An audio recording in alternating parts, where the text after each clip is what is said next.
One day, Thomas was at the quayside of a small village.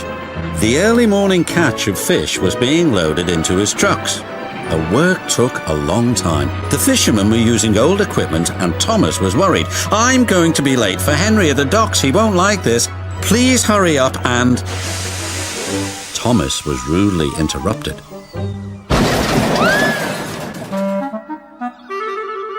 His driver and fireman laughed. "Phew," sniffed Thomas. "What a pong!" He was glad when they were speeding along the beautiful coastal run. As they approached the lighthouse, they saw a man waving a red flag. "What's the matter now?" "High tides are damaging the track," reported the man. "I've marked the spot." "We'll go and inspect," said the driver.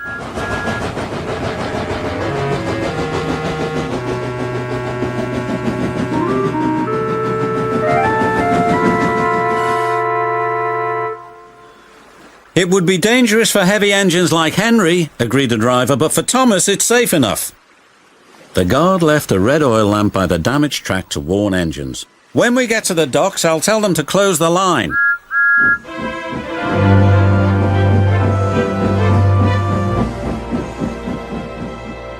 Henry was waiting anxiously for Thomas's trucks.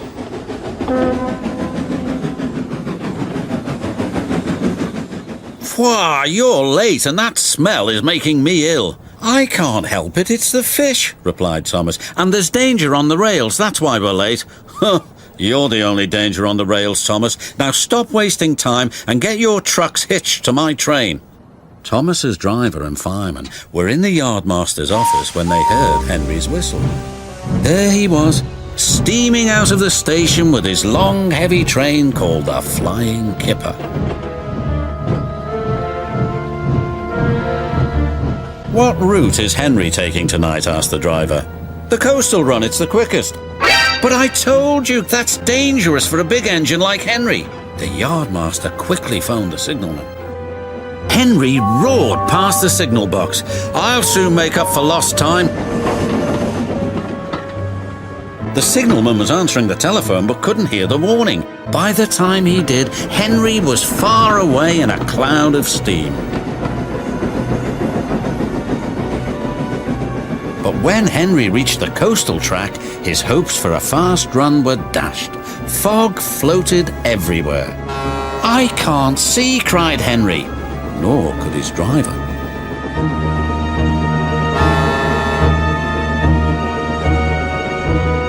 When he could, it was too late.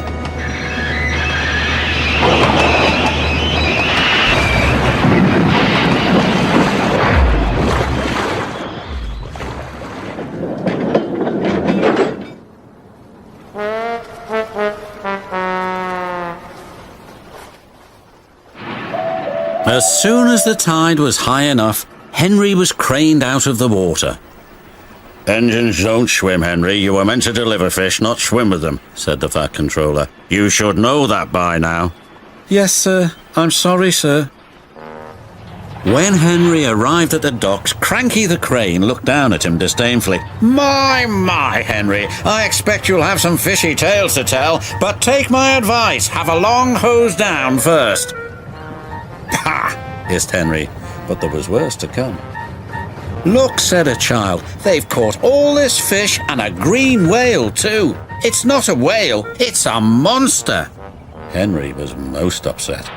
Thomas now felt sorry for Henry. "Come on, your driver says it's time for a nice hot washdown. Then you'll feel much better." And Henry did. "I'm sorry I was rude to you, Thomas." "Oh, that's all right.